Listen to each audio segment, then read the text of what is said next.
నీ దేవుడు గొప్ప దేవుడు అంటున్నావు, మరి నీవెందుకు అప్పుల పాలైపోయావు? మరి నీ ఇంట్లో ఈ సమస్య ఎందుకు వచ్చింది?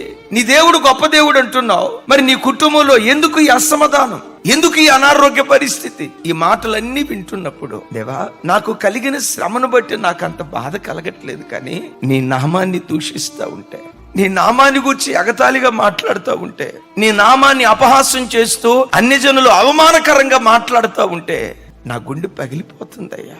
ఎందుకు అన్ని ప్రజల మధ్యలో మమ్మల్ని అవమానానికి అప్పగించావు అని కొన్నిసార్లు ఆ మాటలు మన చెవులను పడ్డప్పుడు ఎముకలు విరిగిపోయేంత బాధ మనం అనుభవిస్తూ ఉంటాం కదా. సంఘంతో లైవ్ లో వాక్యం వింటున్న ప్రతి ప్రజతో నా దేవుడు చేస్తున్న సత్య ప్రమాణం, ఇక మీదట అన్య ప్రజలు ఏమనబోతున్నారో తెలుసా? నిజమేరా, వాళ్ళు ఆరాధించే దేవుడు ఆ ప్రజలను తలగానే నిలవబెట్టే దేవుడురా.